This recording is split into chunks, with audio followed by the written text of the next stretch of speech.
today, but I had to kind of get some stuff done at the brewery in the kitchen. I'm not going to go back there and keep working on that. But anyway, we're going to do a show for you anyway. So let's go back to the beginning here and we'll see who we've missed. Hello, WB Grows. Good to see you, my friend. What's happening? Gotcha, Nana, yo mama. What's good in the hood?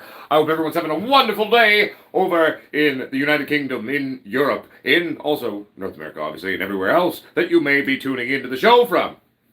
For those of you who didn't catch the show yesterday, our store's done. It will go live any day now. I basically just need to basically plug in some product information in terms of like the weight and size and this or that for the shipping part of it, but that's all very, very simple to do. It is built. The payment portal's built. It's all ready to go. So we're going to be having that up and running for everybody very, very soon. We're also going to have seeds available very soon. I'm beyond excited. It's been almost 3 years. So anyway, that's really, really going to be a lot of fun. As you can tell, we haven't started the plants yet. I did start some seeds, but then with getting the whole sort of kitchen setting up and the new menu at the brewery and all of that going, I've been a little busy. So I was like, you know what? Let's just get the new menu launched. Let's get things under control at the brewery, and then we can start some new plants. So I'll probably get those beans soaking tonight, and we'll have those plants realistically split. They'll probably be planted within about 3 days or so. Lots of fun stuff, though. What's up, Miss K's Garden? Good to see you, my friend. Cheers to everybody. This bud's for you. But yeah, long story short, we are basically almost ready to up and run in the lab again. I got to just sort of do one last sort of deep vacuum and deep sort of mop with a bunch of bleach and stuff, and then we'll be good to sort of fire that up again. I'm probably going to get rid of one of the tents that we were breeding in because it had the zipper's just broken to shit on it. And it was never an expensive tent, so it seems to kind of have disintegrated in spots. It's kind of got some light leaks. It's got some spots where, you know, if you're breeding in it, pollen can slip out, which is not really a desirable when we're running a grow in such close proximity to breeding as well. So simply put, we're going to be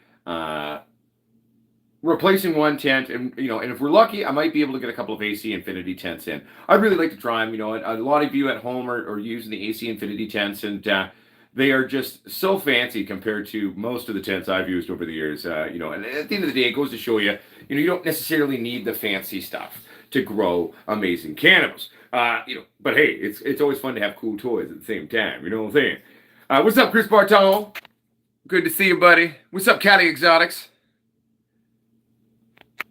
What happened to the studio? Studio's still here. I've got a recording booth right there. The lab's over there. I'm just shooting from another way. So I'm just sort of sitting in kind of where I do my self-tapes for auditions and stuff. I've got a couple of stage lights over there. I just don't have them on.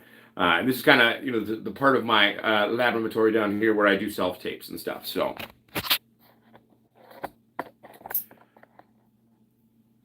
hell yeah, Shonner Pops. They're pretty cool. I mean, I've a lot of people at home that I know have been using them, and I've been very impressed with what I've seen. So yeah, Jansen Dennis, do I wash my buds? Only if I have to. So like if there was like that when we had those thrips that we were battling, I washed after that one. Why? Well, there was also all that bran on the bud from dumping the Q-Samaras predatory mites sort of over the top of the canopy. And so long story short, yes, sometimes, not all the time. So for example, I did not wash the buds on the last run. There was no issues. We didn't need to wash, so I just left it alone and dried it.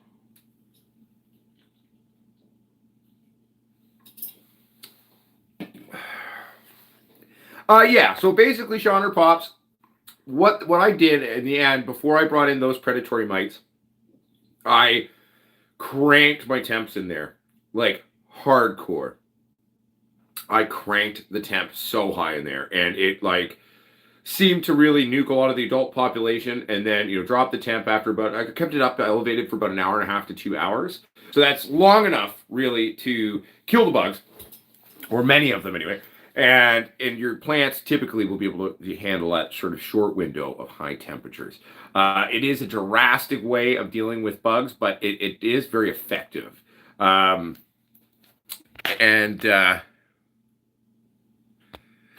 so Shonner Pops, the only reason why I dumped over the canopy, okay, was because I was also utilizing some soil predatory mites, the Q-Samaras, they'll stay in the plant if I do it from the top like that. But if I put them at the base of the plant, they would have marched up into the plant, but they would have also eaten the predatory mites that were in the soil.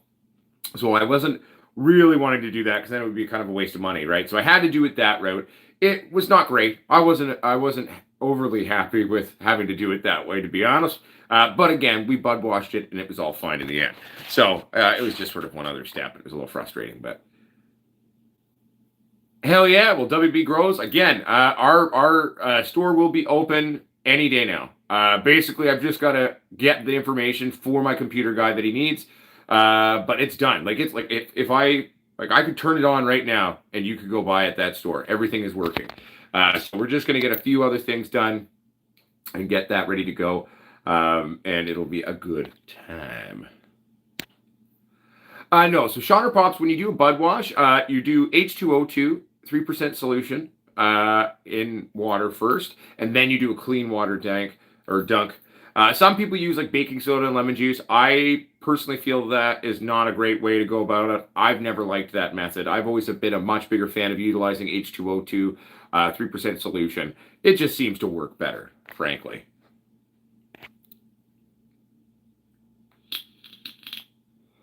Hell yeah, Mudswat. Congratulations, dude. That's awesome.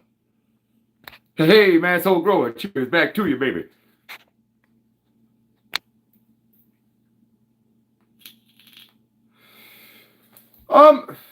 You know, to be honest with you, I usually just go with the, like, when I use worms for anything, I'll just use like a generalized earthworm. You know, actually, oddly enough, I often quite like the live bait worms from the fishing shop. They're quite affordable. Go grab those and just dump them into your dirt. Really, I mean, a good old traditional earthworm is kind of the way I just normally go at a bait shop, and it seems to work just fine. Hello, Einstein. Good to see you. Yeah, so Shonner Pops, it's not hard. It's very doable. It's not that hard. You know, and you cut the whole plant, so just dunk the whole plant, right? I mean, you can break it down if you want, but it just makes your job harder. Plus, I prefer leaving the whole plant intact when it comes to drying.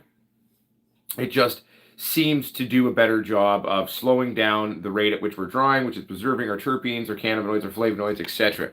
I'm doing well, Jimmy Jones. How you doing, buddy? What's up, Marky? Evening back to the UK. Oh, hell yeah, Miss K's Garden, totally. And, you know, that'll all be live any day now. Like, I mean, it's just been so crazy busy running the kitchen. So I'm sort of juggling 1,001 and sundry items in my life these days between being the Potsquatch, running the company, launching the company, developing a new menu, running the kitchen at the brewery, being a full-time actor as well. So auditions. It was actually kind of funny. The second I took the brewery job, all of a sudden I got like a billion auditions really quickly. So that was, one, is always nice, but two, it's like, oh, of course, now that I'm filling in my schedule, I get all of this other stuff to do on top. Isn't the universe funny? All right, but yeah, no, it is what it is.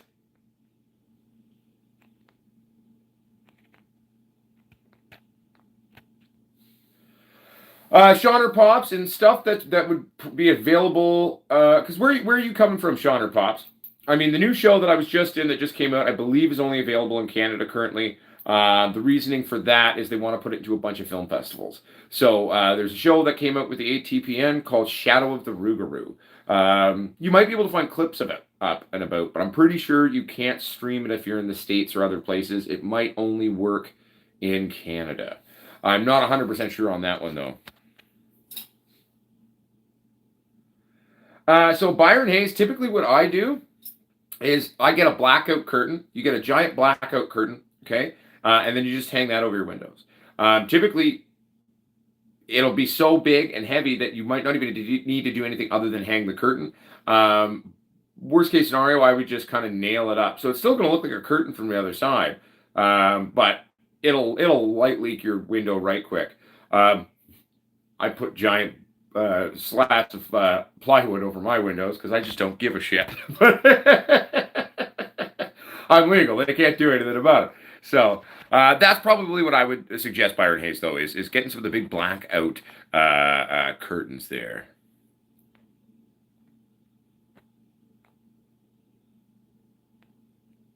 Okay, so there we go. So everybody, Roman's 2 cents on the worms there is getting red wiggle worms, are supposedly the optimum one in Roman's opinion. The reasoning behind that is earthworms are too deep and slow, and night crawlers, they're okay, but slow to eat and reproduce. Where red wiggles, I guess they eat the most, they like to fuck, and they like to make babies. So, all right, there we go.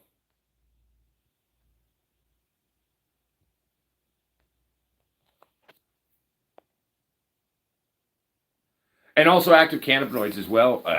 Much what that's why we hang the plant like that, because it's actually going to maximize how strong the buds themselves will be. What's happening? Return to the Mac. Good to see you, buddy.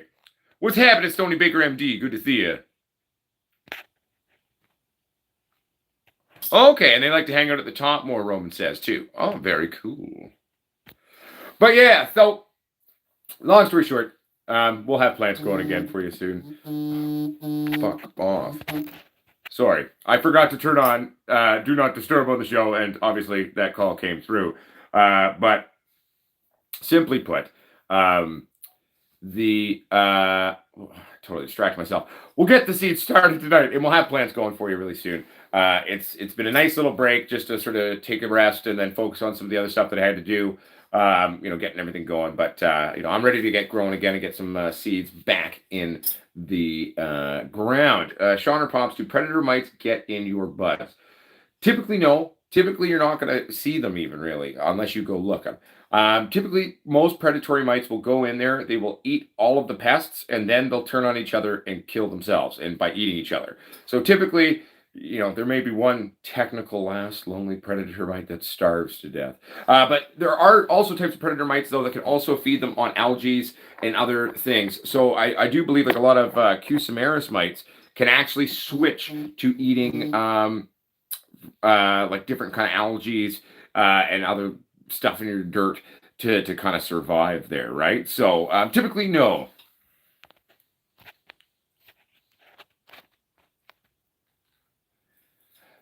So here's something.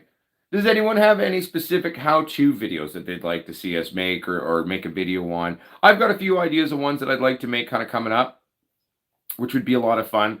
But at the same time, I want to keep you included in there and in the videos that we're going to make for you, and see what's up. Oh, I'm good, Jeremiah Sanchez. I'm good, buddy.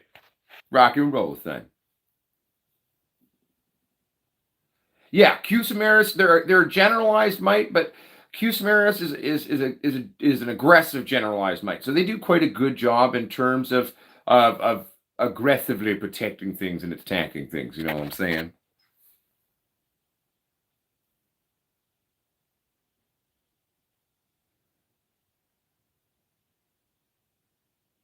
Is that a question you're asking, Mud Swat? Or are you making a statement? There is no question mark, so I've got a feeling it's more of a statement.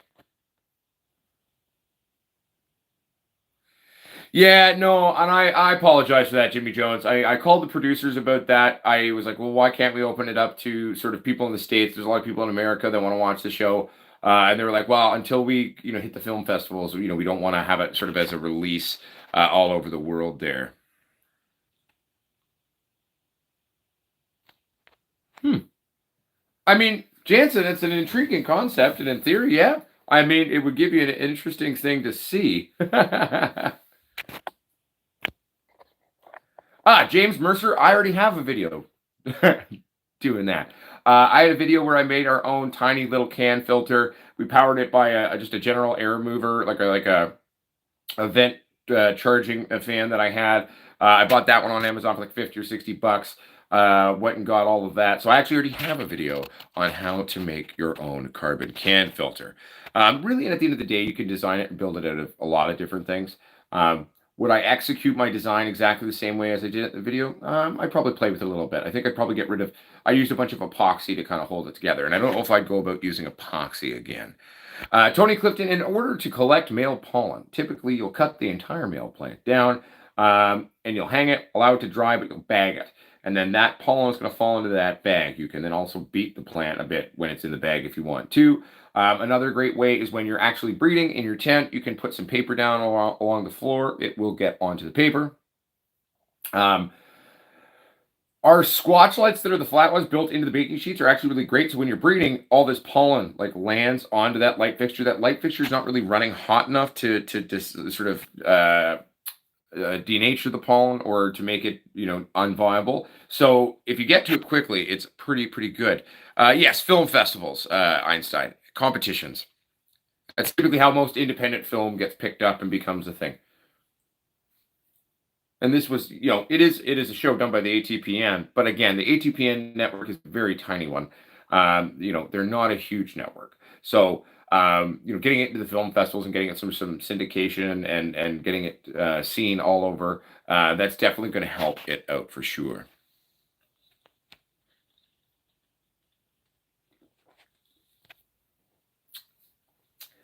Maybe eventually. I hate Scrog 705. I'm not a fan of Scrogs, but we could do that. But I actually don't find scrogging maximizes yield. I'll be upfront with you on that one. I would say it actually creates a greater number of uniform buds that all look the same. But I really personally don't feel it really does what my techniques and the other ones that I do like it somehow outperforms them. The few times I've played with Scrog went really well, looked really good, looked cool. It's impossible to work on anything, which I don't like. And really, it didn't really change my weights. I was getting the same amount of weight I would get if I was running the same amount of plants in the room, just doing it differently. But maybe one of these days I'll do like a small scrog. Maybe I'll build a tiny scrog on one of the tables, and we can do one as a scrog. That might be better in that if I do it one plant at a time, build like kind of a scrog netting on those tables, and then keep it to the table. It's raised up.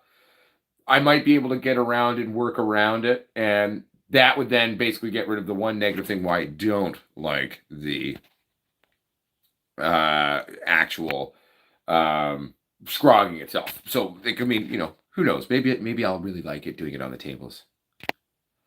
So Tony Clifton, male flowers once they're open have released a majority of their pollen already. So the real trick is kind of getting them right before they open, and that's when you get that first real release, that big initial release of pollen. Einstein, I've done plays where I was naked on stage in the play. I have never been naked in a movie yet. Maybe one day. Who knows? I have not. Funnily enough, my partner has. She has. I haven't. But nobody's asked me to get naked in their shows yet. I've done a bunch of plays where I was naked on stage, and so that was interesting. But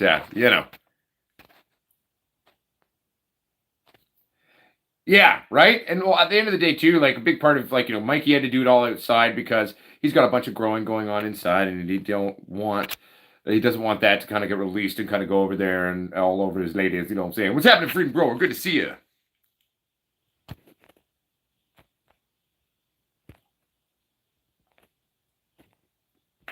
No, right, 705. I mean, the inability to move or work on sort of a giant scrog, I really don't like it. It irritates the hell out of me.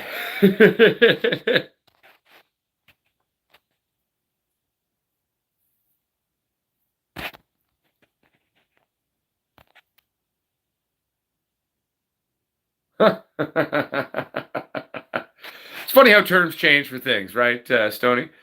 What's up, Jason A? How you doing, buddy? Yeah, so Jeremiah Sanchez pollen is typically going to come out either yellow, whitish, beigeish. I've seen a few different sort of variations on it, but typically it'll be a very light substance powder.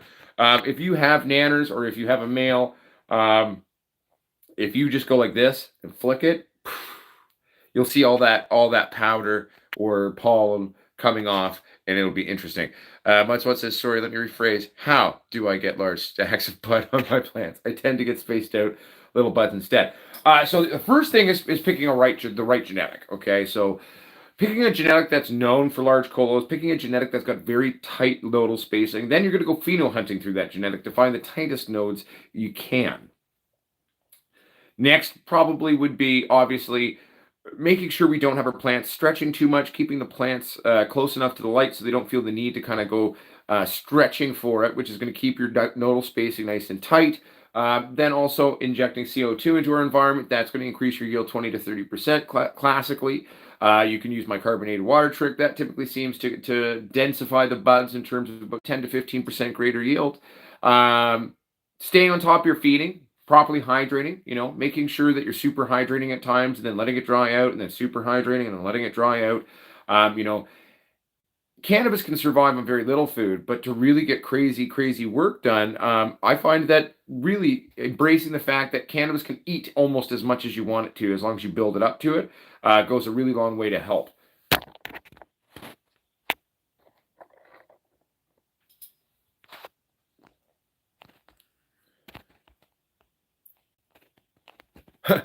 Well, don't worry, Miss K. There won't be any nudity on this show. I can't guarantee that as an actor, you may not see a movie where I'm naked. That could still happen. But hey, we'll warn you so then you don't have to go see it, or you can cover your eyes. What's up, Mark Thomas? I'm doing well. How you doing, buddy? I literally just was talking about that a minute ago, Mark. We're gonna have plants going again really soon. I took a little break and then I've basically took over the kitchen at the brewery. I've been dealing with a bunch of stuff, trying to get the company's website up and running, which is done. Boom, we're about to go live. Store's open for business. Everybody, let's get her done. So now I can kind of have enough energy / focus to kind of get some plants going again.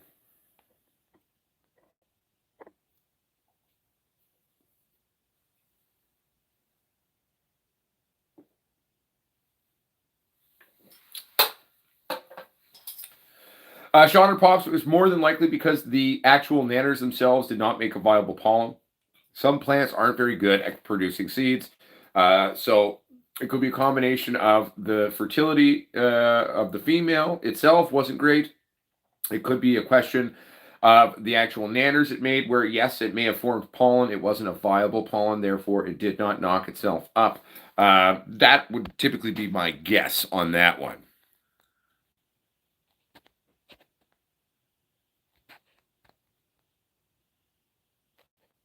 Bear with me, everybody. I'm just reading.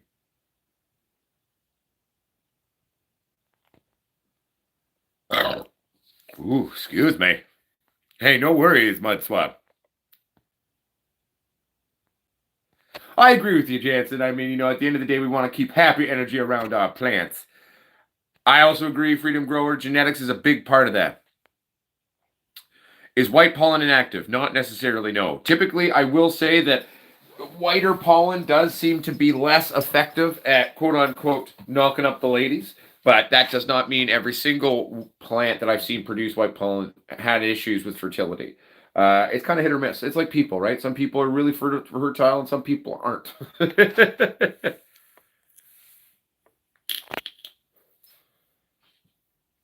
If you're wanting to flip, it's going to take at least a week, maybe two, of flower for you to do it.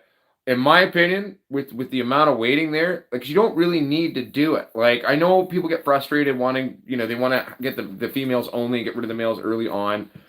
See, for me, I mean, I've never really worried about that. I mean, I've got tons of seed, right? I've always got tons of seed, so and access to clones all day.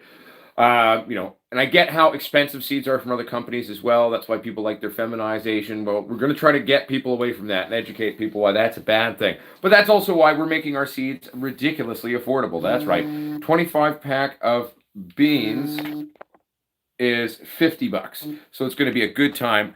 London Nero from FCPO2, I will call you after, buddy. I'm in a show. But I'll call you right after the show, bud. So you can do that, okay? I've got a lot of friends who do that, and they like doing that.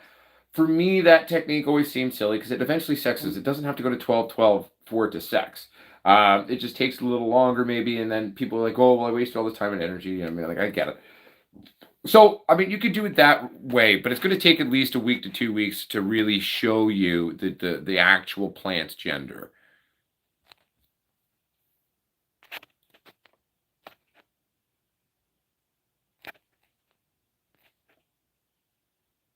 Yeah, exactly.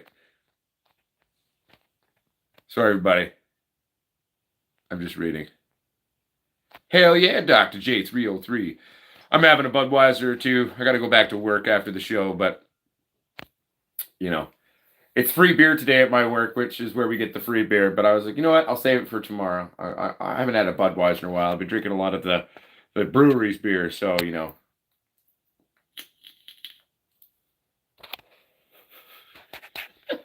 Thank you for the educational help, Einstein.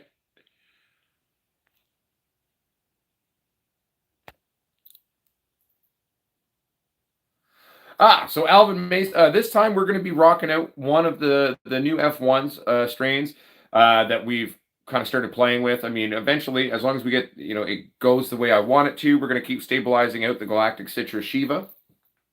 But we're going to be doing the Galactic Citrus Shiva. And we're going to do a whole room of it. I'm going pheno hunting.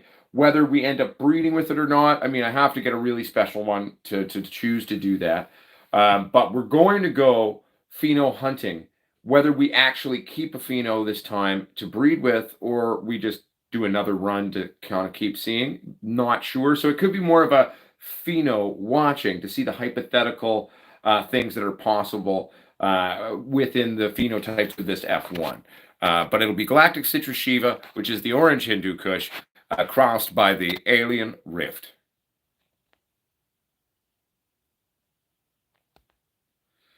Yeah, they might not like your singing, Mudswat. That is true, but I don't think it's that. I think just having the right genetic and keeping them short, and it was good. It'll be great.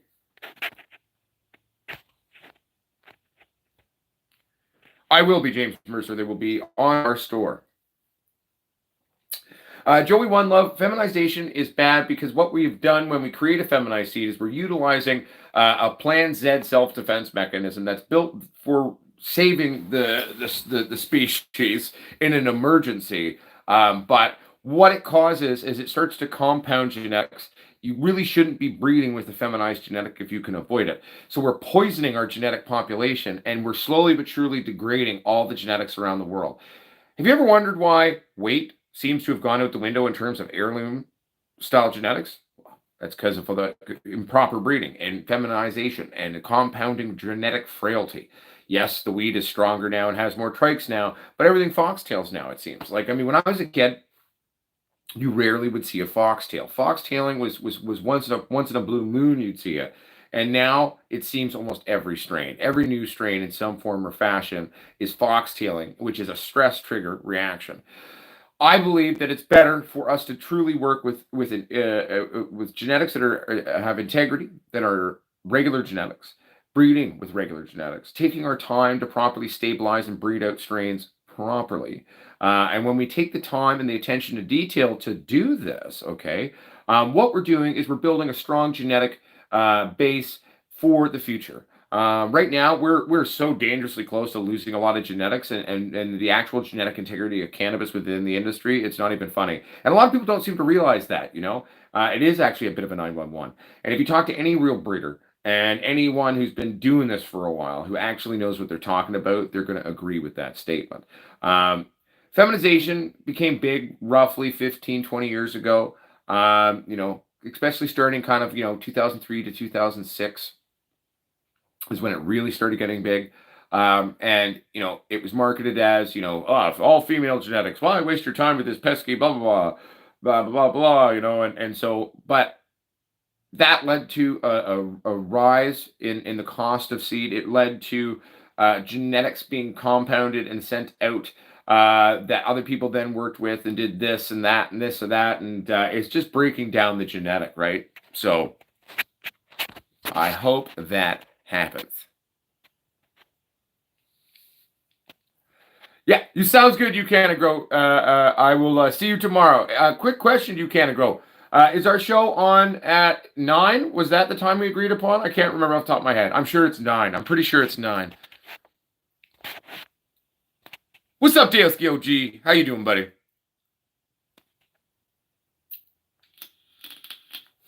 Oh, no worries, Alvin. Yeah, no. I'm glad that you and Texas were able to connect and he was able to help you out, bud. Because, at the end of the day, I don't have autos, but Texas does. Texas likes his autos, and he's got a few different ones that he's been working on with Death Trap Genetics, which is his little genetics brand that he's been putting together over the last number of years. And so I'm glad he was able to help you out and you guys were able to connect. That makes me very happy. We are a community. We must stand together and lift each other up if we can. All right.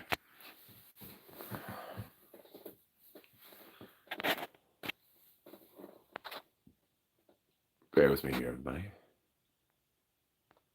Thank you, Miss K. I like to think so too. We want to make seeds affordable, right? We're not going to be like those pesky dipshits at Copycat Genetics who are charging for like 10 seeds $250. People charging $65 to $100 for 3 to 5 beans. It's daylight robbery, everybody. At the end of the day, genetics, there's plenty of money in them to be made without gouging people. Basically $2 a bean. Maybe on something that's a little bit of a rare thing, or like you've worked on it, it's like an F5, F6, maybe make it like $3 a bean. But not really much more than that, in my humble 2 cents. I know, Eugene, it scares me sometimes when I look at the prices on certain genetic companies like IGLM, In-House Genetics, Copycat. Like they're all charging huge prices, and I don't get it. And I've had a lot of reports, especially recently about Copycat Genetics not really popping, being unstable, herming, or being all males, or just not doing great. So I'm like, wow, so you're gonna not only make a shoddy product, you're gonna charge them $250 for that product? Ugh, there's just no ethics and morals to that. I just think that's kind of evil in my humble 2 cents. It's like, come on now. Come on now! This is called daylight robbery. My company's here to empower you. My company's here to make things accessible, make things reliable. Okay? That's what we're going to do, and we're going to make money by volume. You know what I mean? When you become the #1 selling seed brand in the world of the people, yeah, you make a lot of money, even at $2 a bean.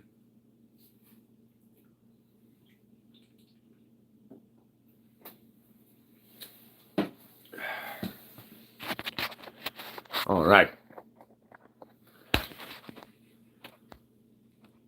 And a lot of the ones, Shawner Pops, our beans will be for sale fairly shortly on our website, which is potsquatchsales.com. You can also go to potsquatchgrowers.com, which will actually just take you to potsquatchsales.com. Potsquatch Growers was the original domain that we had.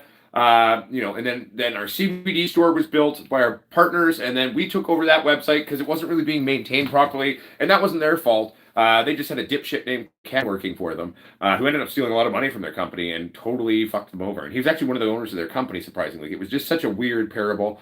So we took over the website. We assumed all of that. We've been building this new website since November, slowly but surely getting everything together, getting it coded.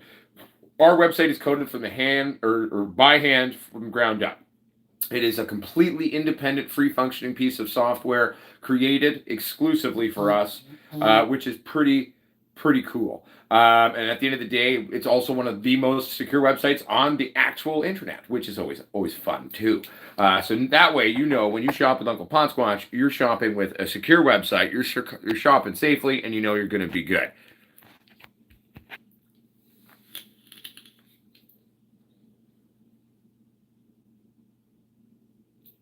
Hell yeah. Well, 705, right? I mean, if you've got a tiny yard, a push mower is not a big deal. Like at my house, my backyard is so small that a push mower would totally be okay for me to do. And also, Fisker products, I love Fiskers. I got a Fisker axe, I got Fisker snips, I got a Fisker branch saw. Anything made by Fisker, I'm on board. Well, if I need to buy it, obviously, if I need the tool. But I love me some beautiful Fisker equipment. Einstein, the new seeds aren't better than old school. What are you calling better? You're calling something that has no yield to it and supposedly high THC. The funny thing is like a lot of these older strains were strong. You may not have 35% THC, but you don't need 35% THC in a strain to get you fucked. That's the thing. It's not all about how high the THC is, everyone, about how strong the strain is. I've got strains that only go up to about 20, 21, 22% THC. My Sasquatch strain is one of the strongest things you'll ever smoke. And it's only typically 18% THC and 20 to 22% CBD. It's a CBD THC strain. And that thing messed you up, man. That shit was crazy. And the fact is, a lot of the older strains actually are stronger than most of the new strains. A lot of the new strains aren't what you think they are. They're not like this amazing, so much stronger than this. You know what? There was a golden era of genetics where they really got there, and then now a lot of what you see is a bastardization of what was done then. The true mastering of genetics really started kind of in the mid to late 80s. By the time we hit the 90s, that's when things started really getting interesting. That whole decade of the 90s was a time of true breeding, a time of really amazing things being created. Going into the early 2000s was also a great time. But once we hit about 2006, you know, things started to kind of get worse. Everything starts compounding and fragmenting and this or that in terms of that. Like, I mean, like foxtails, just the way they are now, are astonishing. And just because something foxtails doesn't mean it's losing potency, but it is losing weight. You are losing yield. And so my big issue with a lot of these strains is they foxtail far too easily. They don't have yield ability. And a lot of them, they might have an interesting nose or this or that, but they don't actually get me that hot. Like a lot of new strains don't do much for me. There's a lot of old strains that do stuff for me. Like a true master kush, old school Burmese kushes. All of these things, are where it's at. So what I'm on a mission to do with my life and our breeding programs is we're going to slowly but surely try to reinvent modern genetics from old genetics, and then therefore creating a proper stable genetic that can handle things. The real trick that has been lost by many is we live in a time of pollen chuckers now. Nobody's taking the time to pheno hunt. Nobody's taking the time to intimately get to know a strain before they start to kind of take it to an F2 or an F3 or an F4. It takes a long time to properly do this. And to be fair, like having the eye of a breeder and being able to see positive attributes and traits that we like is very important. It's definitely a thing that some people just have a true gift for it. You know what I mean?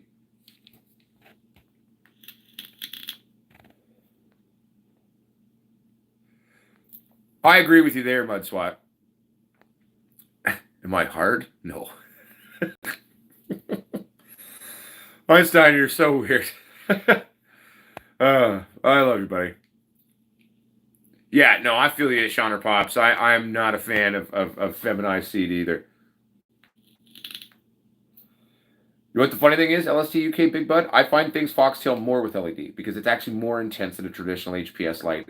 I find that a lot of strains really seem to struggle with high intensity discharge lighting of the high end LED. So, for example, every one of those orange Hindu Kushes, except for one, oh, thank you very much. Every one of those orange Hindu Kushes, though, foxtail a little bit, except for the one we bred with, and for the one that was the orange, what I called the sort of clementine orange phenotype. Original skunk, I have the original skunk as well as 7 other old different skunks from BC in my collection. I will be releasing a version of skunk for everybody. And heck yeah, sounds good. 9 a.m. I'll be there with bells on. You cannot grow. I will be there. I will be bearded, and I'll even put on pants.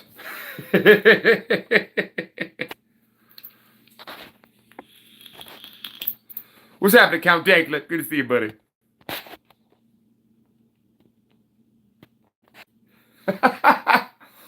I love it. I love it, Stony Baker MD. What's happening, Yeti Mountain Trading? How you doing, buddy? Good to see you. Welcome to the show. Yeah, 705. It's nuts. Like, what? And the funny thing is about copycat genetics, think about what the name is telling you. We don't actually do any of our own work. We rip off other people's strains, and then we release them and then charge too much for them. It's a clever, cheeky name, but really, if you think about what the name is actually saying, that is so shady and not cool, man. Like, I'm for people working with genetics. Like, if someone were to take one of my genetics and cross it with something else and stabilize it out, create something beautiful, awesome. I'm part of the history of your strain now, and that's cool. But just ripping off other people's work, though, and then representing it as your own, I don't know. That seems a little shady to me. Unless you've got written permission from the said breeder. And typically then you should be paying a licensing fee to do that. That's how business works. So I think it's shady, personally. Yeah, they take pride in ripping people off. I agree. Yeah, Tony Clifton, we'll get there. Everything's in F1 right now, everybody. So, we're just getting started here at Potsquatch Growers and doing this. I need more tents and more space. I mean, I'm really working hard to, like, if things go well between the store and the wholesaling of all of our CBD line and stuff, I have hopes to be able to maybe be able to buy property. Oh, thank you very much, whoever that was. Property in the next while. Realistically, it might be a year or two still, but long story short, I agree with you, Shauner. There's actually a friend of mine. They're selling their house in Mission, and they're wanting to maybe buy a property up by Yale. Yale's only roughly 20 minutes from me, and it's a big enough property that they might even allow me to build my facility on it. So that'd be kind of cool. You know what I'm saying? Yeti Mountain Trading says just disposed of roughly 25 pounds simply because I can't afford to keep it in the books. Do not let metrics in your state. Yeah, no, right? Well, I feel you, buddy. Now, did you just throw it away, or and no lube with those expensive beans? Yeah, right? They just, yeah, no lube at all, Miss K. Actually, the fun thing is, Jeremiah Sanchez, one of the things we're going to be releasing, it wasn't actually an invention of mine. So a portion of the proceeds, I'd like to give a licensing fee to the original creator. Her name is Stina. She's a close friend of mine down in the States. It was her first ever time breeding something. So we've been working on it and carrying it forward. It was really quite stable by the time I got it from her. So we've got a super recreation of these beans happening right now. Gazzers has a little bit more room than I do. Oddly enough, my house is bigger than his, but yet he has all these, and so I was like, oh, well, you could do it. So I sent him some, and we kind of had fun with it. We basically took one Gorilla Blue, which is what it's called, and it's got this funky blueberry, diesel-y, gassy, kind of funky smell. Like, it's crazy. Like, when you smell this one, you'll be crazy. You'll be into it. You'll be like, oh, yeah, baby. Gazzers right now has got I believe it's a Master Kush by Skunk Mass or Skunk something. So that one supposedly is very stanky too. So like that'll be something that'll be carried to the store. I'm going to be working on bringing that Gorilla Blue back to market for everybody because it's just so funky. I'm going to be working on bringing out some skunks, some old school skunks for everybody as well. It's about taking care of the people, you know? It's about the caring of the people. Hell yeah, Tony. How's it going? You did this motion face. What's wrong?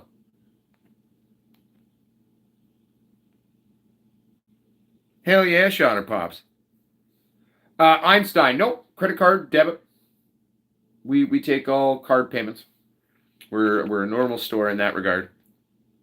Jeremiah Sanchez, I can't find it anywhere. Oh, don't worry. I've even got diesels in my collection too. Like I could release I could release diesel too. I got a bunch of cool things from back in the hood days that I'm going to be able to do. And it'll be a lot of fun. I'm looking forward to it. Hundreds and hundreds of things in my collection to work with. We've got, and then Gazzers is a huge collection that a big part of it is being sent to me right now. I think something stupid. I think Gazzer said the package that's on its way today is something stupid, like 50 to 60,000 beans he's sending me to put into the vault for the company to work with and shit. So #boom. Vic Victor, realistically, I'm going to try to get it together as fast as possible. The site will be up and running any day now. It's done. I just got to basically weigh and measure all the initial products and get that on there. And then kind of go from there. Simply put, 1 to 2 weeks for the F1s that we already have done. I've just got to kind of get the labels made and done and sort of the packaging on that one.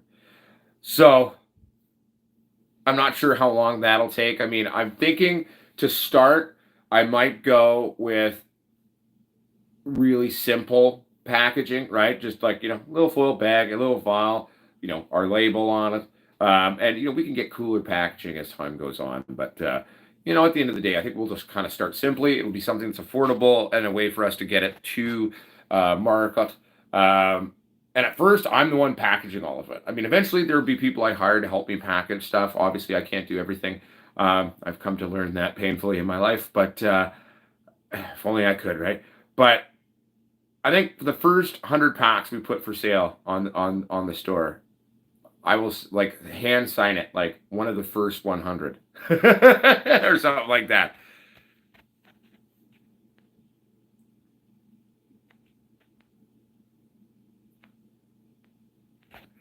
Well, I'm stoked. I'm stoked to be bringing stuff to market for everybody too. I'll be more stoked when I've had times to kind of start to breed things out a little bit more. Like at first, I was gonna make everybody wait till I got some things to F4 at least, and then I was like, oh my god, that might take a while though, and I was like, that's not fair. Let's just make them really affordable. We'll tell people what they are, and we'll go from there. So that's like when like maybe like on our website you can sign up. Maybe I don't know if we have currently like a newsletter or notifications part of our website, but maybe we'll do that so where you can sign up on that. So we can send out make an email list. So like if I come up with a new release on something or like Galactic Citrus Shiva F2 now available, you know what I mean? That would be cool. Right? I love hash plant. I actually have a couple hash plant beans.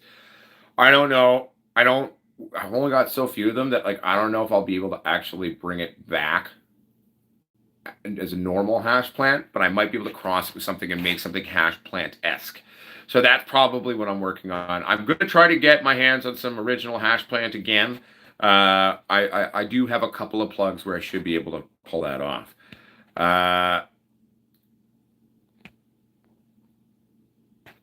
James Mercer, what strain would I suggest for someone growing with 1001 HPS with short ceilings? Nothing sativa.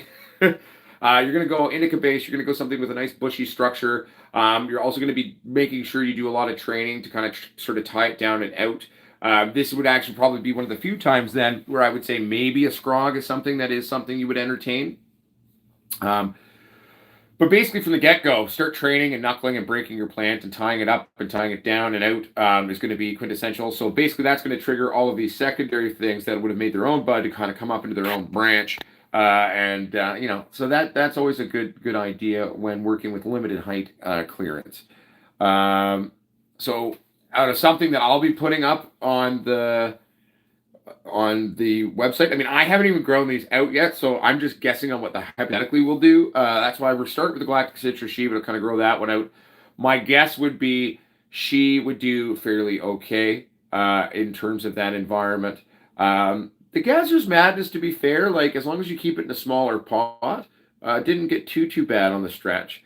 Funnily enough, the Orange Hindu Kush actually got really tall. So did the K-Town Kush by Cheese. So we're not bringing that one because I wasn't a big fan of the K-Town Kush by Cheese on its own, but I do have it crossed by Alien Rift.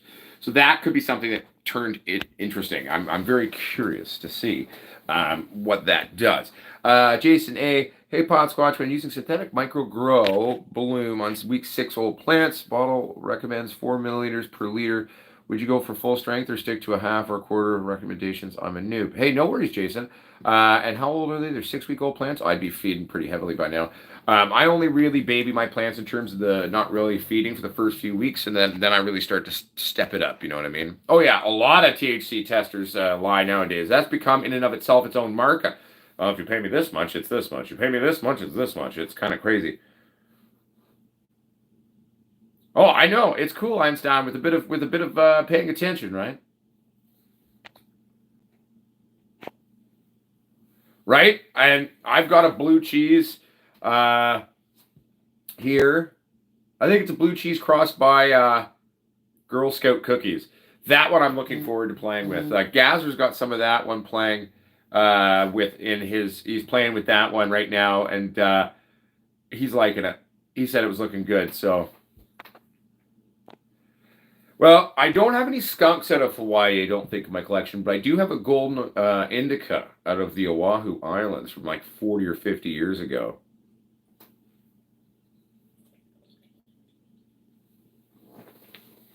So, Jason, don't go full feed yet, but it's time to kind of start stepping it up. So I would maybe increase it slightly. Spend the next week or two slowly increasing it. Well, thank you very much, Jesse Berry. Slowly but surely increasing it would be great.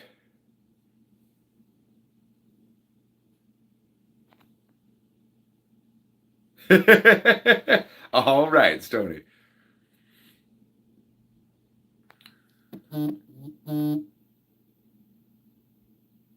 Yeah, and try Grove's Rocky Socks. Like, I mean, Girl Scout cookies is decent. It's got great bag appeal. It looks good. But just because something's super frosty doesn't necessarily mean it's going to kick ass, right? Excuse me. I have a bunch of skunks. Some of them actually may owe lineage to Hawaii, but they were developed here. I've got apricot skunks. I got Vancouver Island skunk. I've got a bunch of different skunks, but predominantly they're more so skunks that were developed here in BC.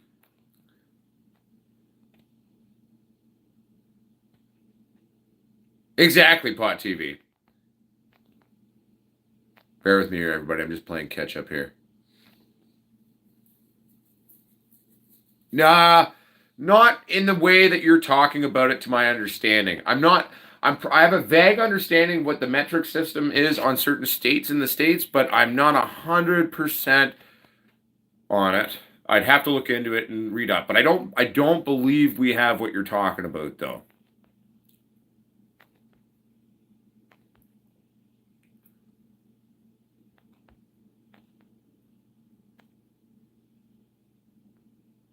Oh yeah, no, definitely do it at night then, Yeti. That makes sense and a good call.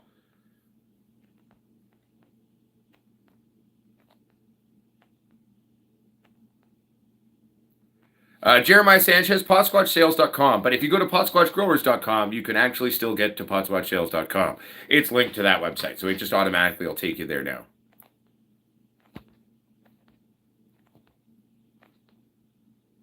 Sounds good, Miss K's Garden. I do have one plant in there I do have one seed that is actually an F2. Because it was being stabilized for a bunch of multi-generations before it came to me. And so I'm taking it a different route. I found this fun little kind of shorter squatter version of one of the plants. And I was like, huh. So it's like my F2. There's technically an F2.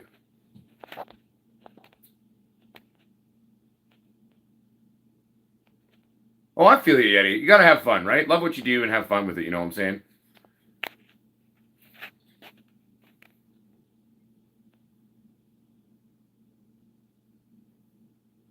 Yeah, sure. No, that's totally fine. I could do that, Eugene Dolan.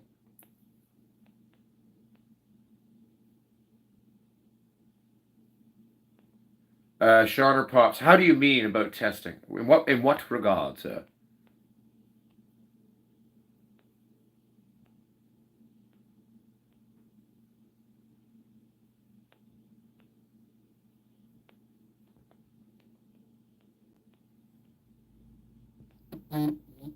No. Eugene, totally fine to ask. Everything's totally fine.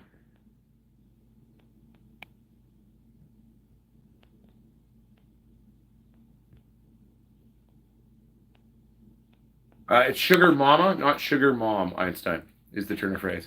Okay, I'm going to try to play catch up real quick here, everybody.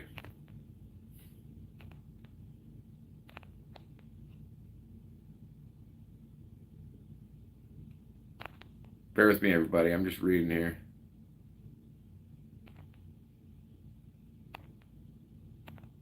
Hey, thank you very much, Sticky Ricky. I appreciate it.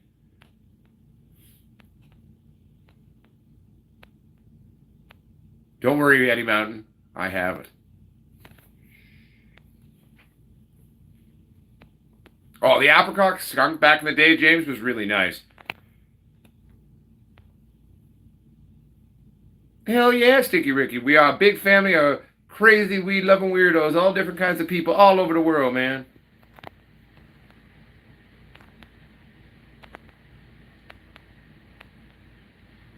What's up, Gazzers?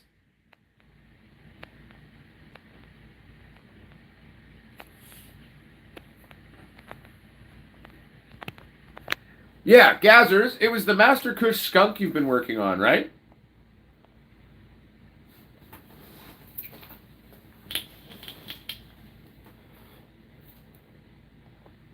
What does it mean if I do that?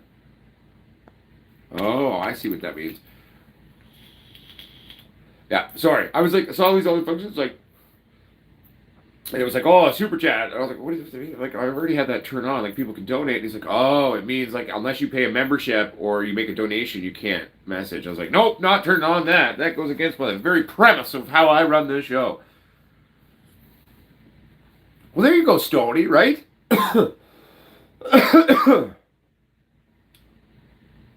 Hey, no worries, Texas Squatch. Welcome to the show, man.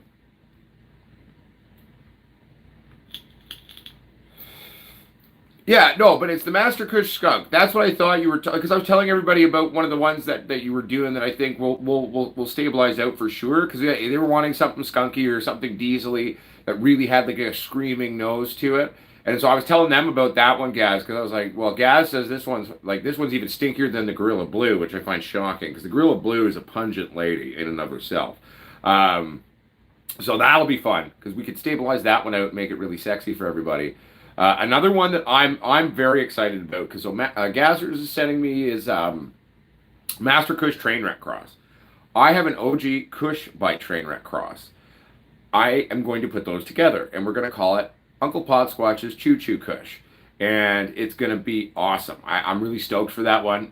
Yeah, as you know, Kush is king in my world. I love Kushes. I love indica-y things. I'm a big fan of Trainwreck.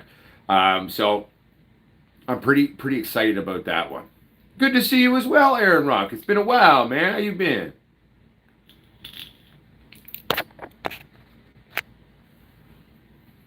So basically, probably what we'll do is we'll keep stabilizing out the Master Kush Trainwreck from Gazzers on its own. I'll see if because I don't have tons of my OG Kush Trainwreck cross. If I can get a male and a female, great, awesome. We will bring that one back on its own, and then we'll bring those blended together as well to market as well. That'll be a lot of fun.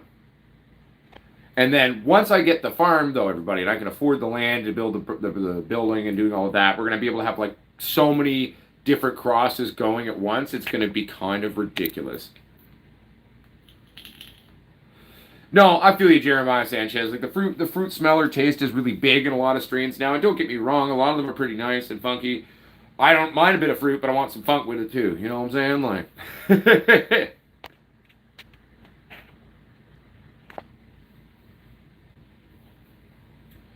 technically, Texas Squatch, your genetics have made it in Canada too, up to BC.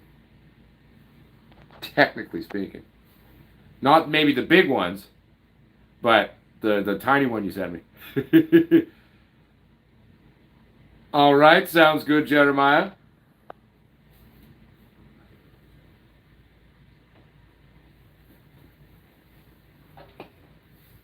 Oh, that sounds nice, Jensen. That sounds really, really tasty. Nice and gassy and sexy. Mm.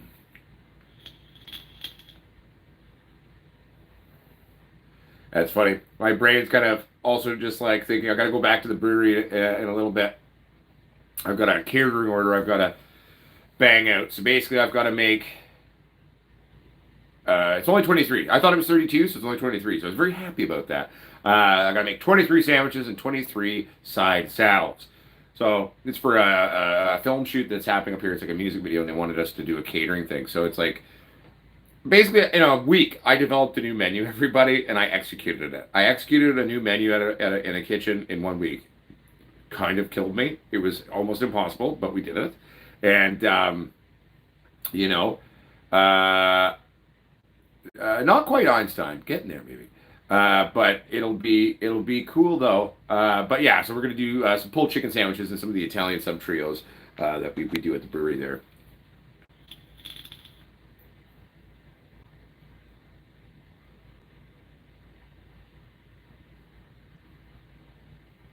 Yeah, because I don't know if all the moderators are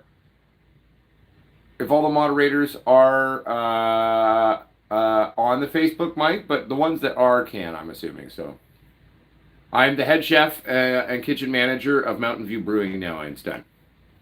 I took on another job. Yes, I'm on the verge of the company going, but it's like, you know what? I'm kind of behind on some bills. It's taken a lot of money to get the store up and running, and it'll take time for it to go cash positive. The wife's going back to school come September, getting going for welding, and so I did what I needed to do. So I took on another little job because one, I want to make sure to be able to take care of the house, but at the same time to be able to afford the wedding that we have coming up in a little over a year. Weddings are expensive, so I needed to take on another job.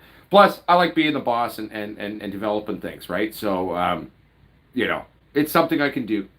And, I like beer.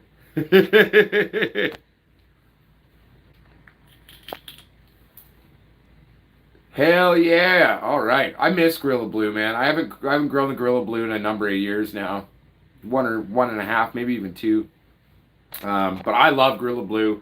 I haven't tried the blue cheese crossed by GSC, but I'm very excited to try that one, guys. I just love blue cheese. Blue cheese is one of those strains that I just love.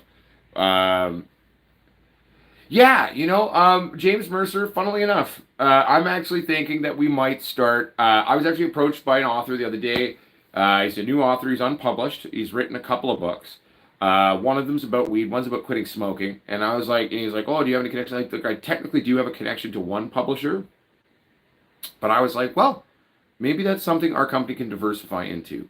So I've got copies of his books in soft copy, and I'm going to take a read at them. I can already tell you, skimming through it, you're going to have to tweak some stuff, fix some grammar, and flush it out a bit, and change the book a little bit. There's going to be some edits before it could come to market, new pictures and all of that, and redesign it. But hell, if I'm going to be doing that for someone else, I mean, I could start to put together where a lot of I've actually been approached by a couple of publishers to write a grow book. I'm not at a place in my career where I want to do that. Could I? Of course I could, but I'd like to screw around with some more experiments before we go writing the first edition of my thoughts on this. We'll call it Potsquatch's 2 cents on weed. There's the name of the book right there. But I could put together a cookbook for you though, especially now that I'm cooking a lot these days. I mean, so we could do that for sure. I actually thrive on being too busy, to be honest. No, Einstein. I was the Minister of Hospitality for the Vancouver School of Theology for 3 years. I was the head of liquids and solids and ran a soup company. I was the head chef of Doc Morgan's on Bowen Island. I was the head bartender of the Reef on Maine. I was a bartender at the Brighton. I was a baker and a barista at Grounds for Coffee. My first ever job as a young child was at Panago Pizza. Panago. Yeah, no, but it's the first time I've had, they're putting me on salary and giving me a benefits plan and stuff. So it's the first time I've been on salary in probably a decade or a little over a decade now. But so yeah, first one in a while. We'll put it to you that way. See you later, Miss K. Have a beautiful day.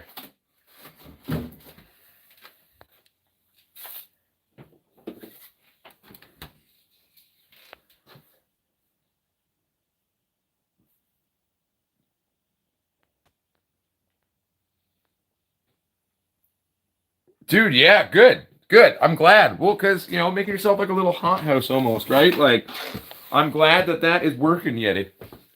That makes me happy. Right? I mean, well, to be fair, I could never be the president of the United States of America. Their constitution would not allow a foreign-born citizen to be their leader. The best I could probably do is become a state governor in America, unless they change the constitution. But you know what? I've often jokingly, but also kind of quietly, secretly serious in my head,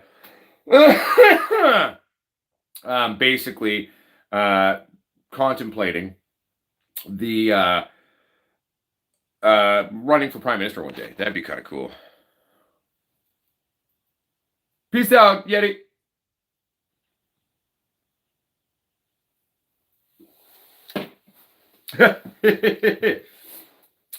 Well, dirty or catfishing. If you're ever in British Columbia, Canada, let me know. I'm in hope.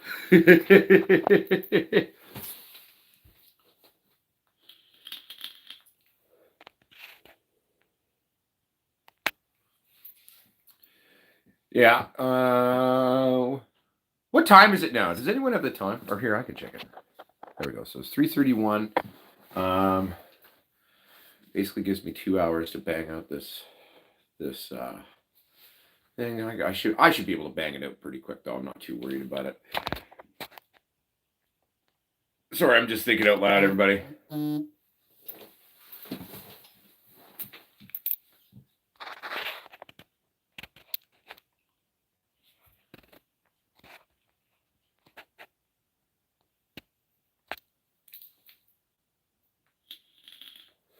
Hey, wait a minute, Gazzers, that's not fair. You're putting up my light up against a light that's literally, well, what's the driver on that one? It's the 680, I think?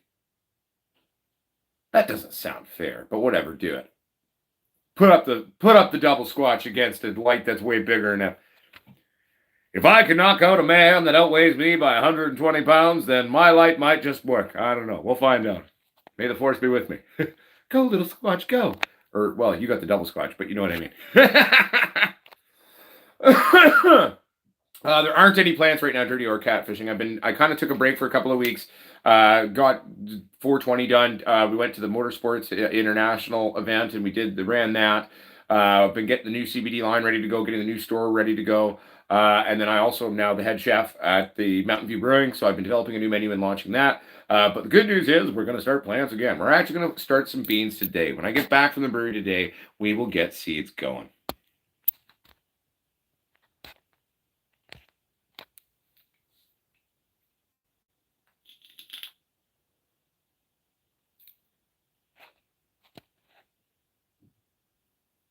Hell yeah, Stoney. I wish I had the money to build some custom buildings. I need a custom built building for my facility. I need a custom built house that's also going to be drilling into a mountain. There's going to be a house on top and then a whole other bunker house underneath in the mountain. At least as long as the government lets me do that. I'm pretty sure if you pay enough money, you can pretty much do anything in my country, though. So, how the hell do I have the time to do all that? It's difficult. I'm tired right now. I'm still adjusting to basically working a full-time job at the brewery, working a full-time job at the channel, as well as also, being a professional full-time actor, or trying to be anyway.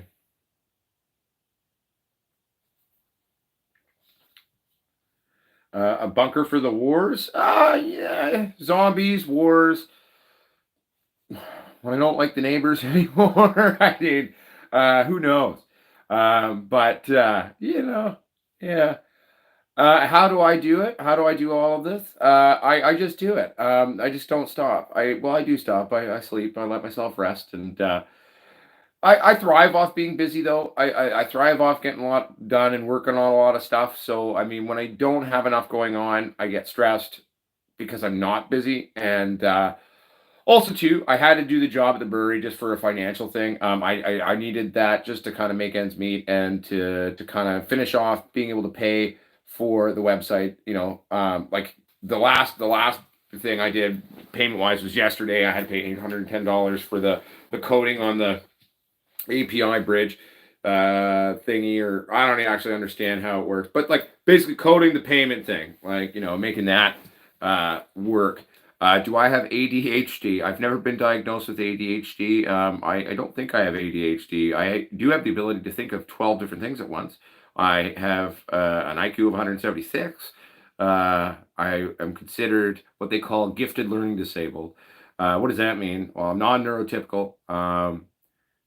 I hate writing things down, but my ability to verbally process things and do things is quite astonishing. So, but yeah, the things you find out going through the Canadian education system. But yeah, the IQ system, by the way, everyone, even if you have a high IQ, sorry, but I personally think the IQ system is just kind of a load of crap. I think the human mind and the way it works in terms of processing and conceptualizing things around them, it's far too complex for that test to really tell us anything. But yeah, am I left-handed? No, I'm actually right-handed, funnily enough.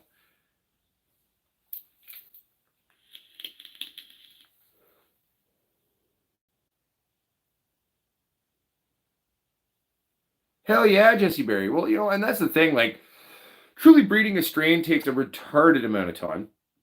It's a very involved process, and it's pretty heavy duty, But at the end of the day, it's doable.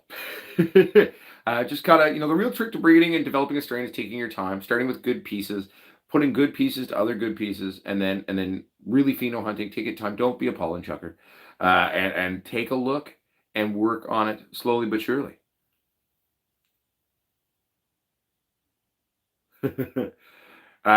Dirty or catfishing, I would love to see him try. I'm a retired cage fighter. I fought underground cage for 6 years. I fought 167 fights. I've fought people trained in every martial art, and I've never lost a fight. I would like to see him try. but I would happily do it. Maybe we could do it as a big fundraiser for something important. We could raise some money for something important. I'll tell you this: he's a brave little tiny man.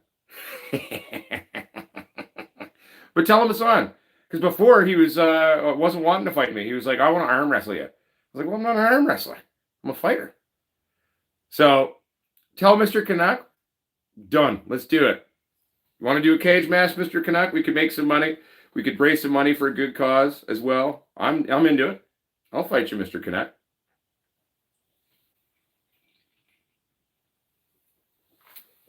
I am going to say, though, we can't have weight classes apply to this fight because I'm a lot bigger than you.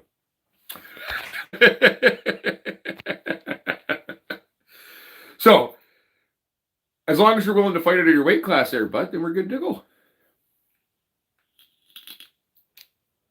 Yeah, so basically, so feeding Jason A, by the time of the age of 6, I would go more than that. So typically, like, I would be almost at a full strength feed now, so I would double what they're saying. Which nutrients are you using though?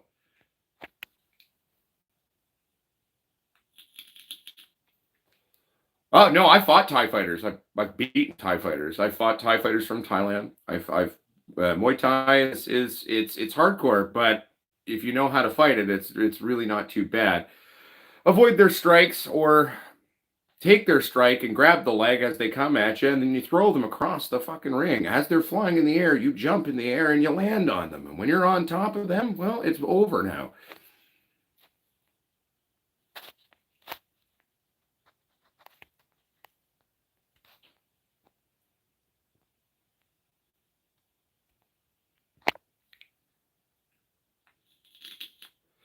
One day, Einstein, your Swedish can take on my Swedish, Scottish, Irish hybrid.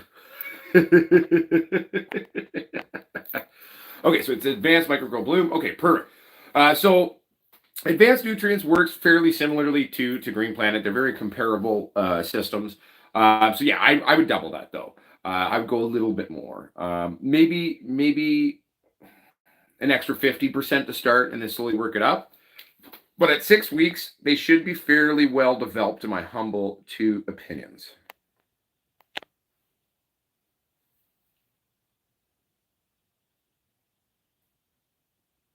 Oh, dude.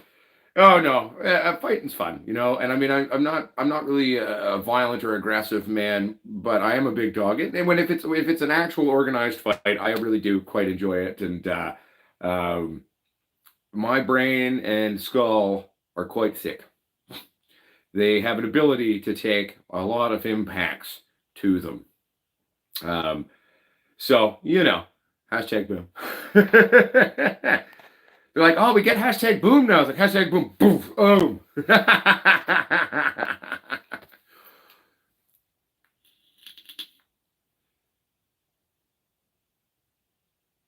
Oh no, some of the Muay Thai fighters out there, dude, from Thailand are insane. Like with their flexibility and their speed and what they're able to do, it's astonishing to watch. I was like, wow, like your disciplines are so different than my style, but it's a style that I have the utmost respect for. Like,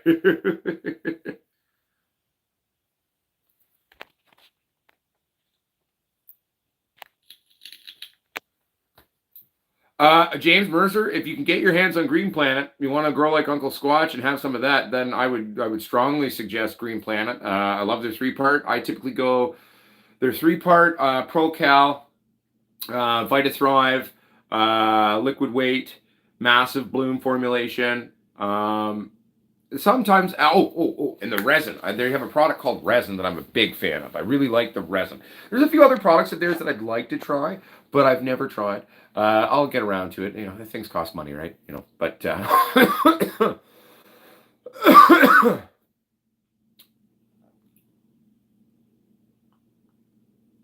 ooh, what's the ppm, Jesse, on the water? All right, sounds good. Let's see your 1-inch death punch, Einstein. Yeah, no, I've been watching my water. Like our water is, again, it's only at about 62 right now. It normally sits at around 50, 55. But right after the floods, it went up almost to 100 for a while. But there was a lot of sediment after the floods and stuff into that. Reverse osmosis are great. Just remember they strip all the minerals out of your water. It's going to take your water down to like a ppm of 1 to 3. So you're definitely going to need to use CalMag heavily to make that work.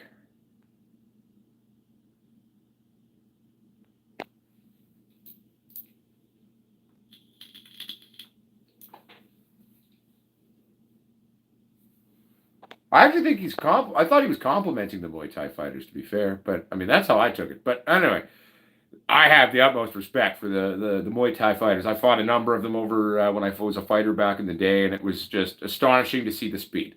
The speed and flexibility, I think, was something that I found really cool. The human body, it's such a magical, miracle, wonderful, magical kingdom.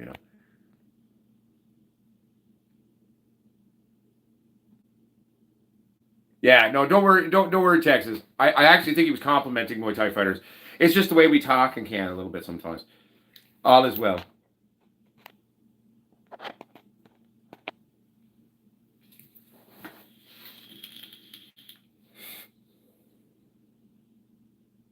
Okay, well there you go, Shonner Pops. I mean, I'd almost rein the CalMag back in a little bit then if you're on hard water. But with the RO machine, definitely advisable to then give in to that.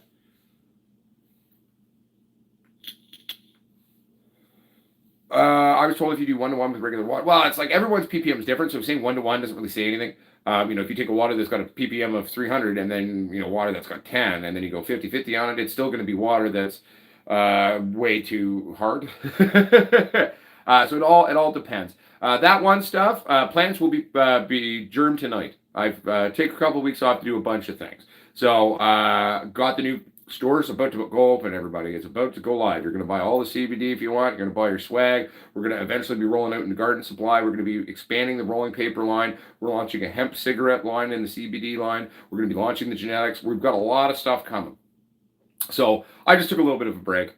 I had to do it. And then I'm also the head chef of the brewery, as I've shared earlier in the show. So I'm launching a new menu and doing all that stuff. What's up, Red Claws? The thing is, I'm going to have to go soon. I apologize, Red Claws, but what's up, baby? Good to see you. The American Marines are tough. You want to know who's tougher? The Canadian Special Forces.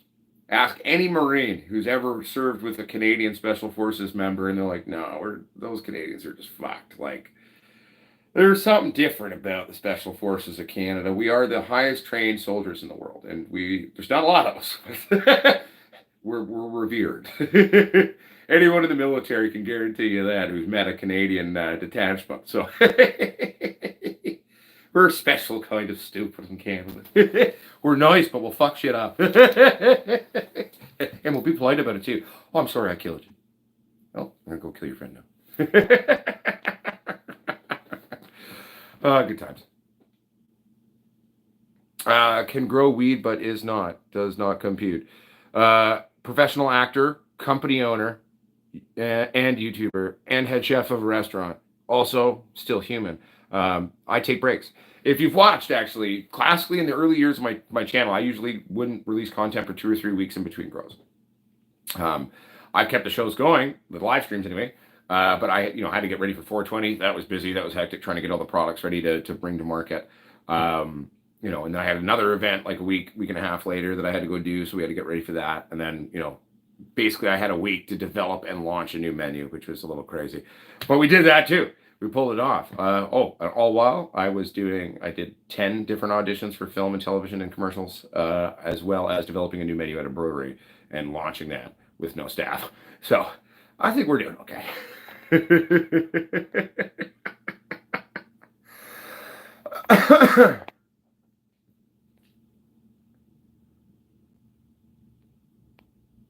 Okay. Beautiful apology and clarification, 705.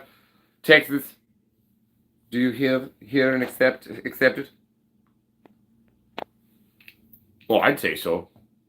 I think a lot of Navy SEALs would too. The Navy SEALs are badass, don't get me wrong. But Canadian Special Forces are a weird, dangerous, interesting thing. Friendly, polite, opens the door for you. Oh, you're dead.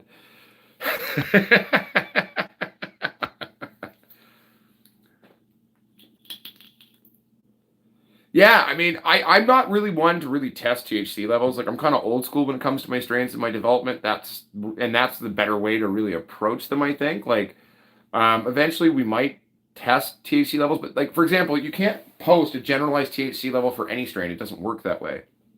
Um, in actual reality, I mean, every pheno is a little different. You're going to have growing styles that then change the inflection on it, and also THC isn't the most important thing either way.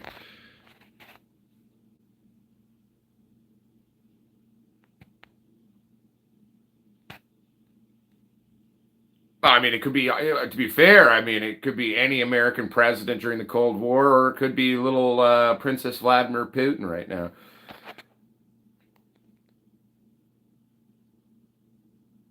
I don't know. You're good, Texas Squad. Just smoke a doobie.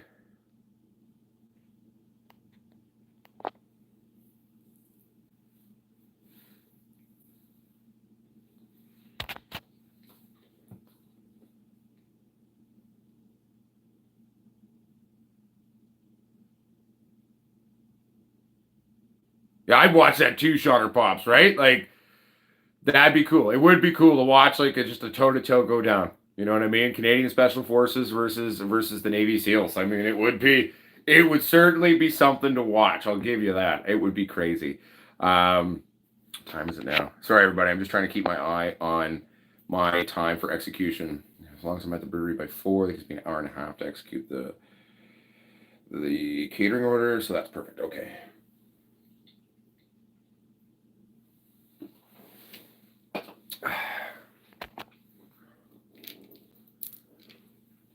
Right, James? No, Putin better calm the fuck down. I already publicly tried to say, well, fuck you, Russia. Hey, Mr. Putin, come take on Potsquatch. You win, you get Ukraine. I win, I get to kill you.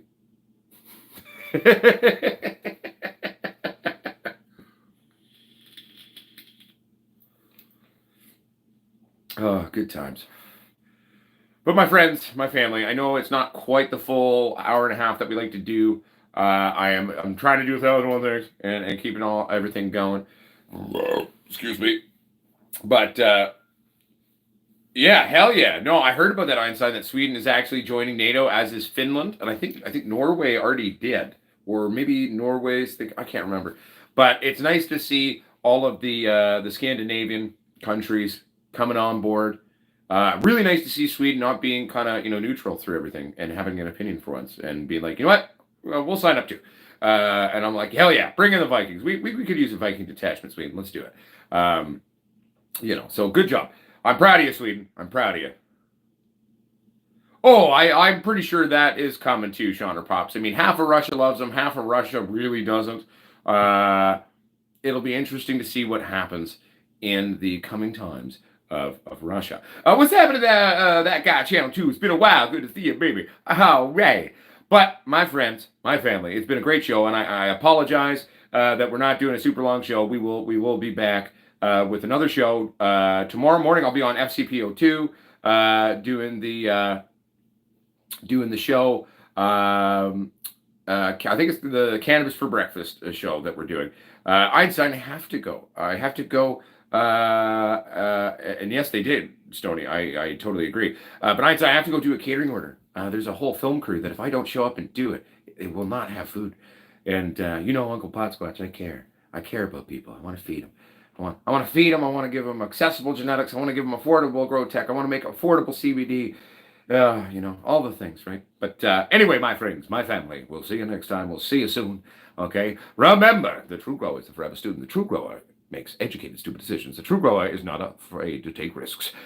Love yourselves, love your friends, love the people you don't know. A little bit of human kindness and compassion can go a long way. All right, everybody, check us out in the morning, 9 a.m. tomorrow morning, BC time. We'll be on Cannabis for Breakfast as the guest person on the show. All right. That's right, Einstein. YMCA. All right. Okay. Bye, everybody. Keep it real. Peace.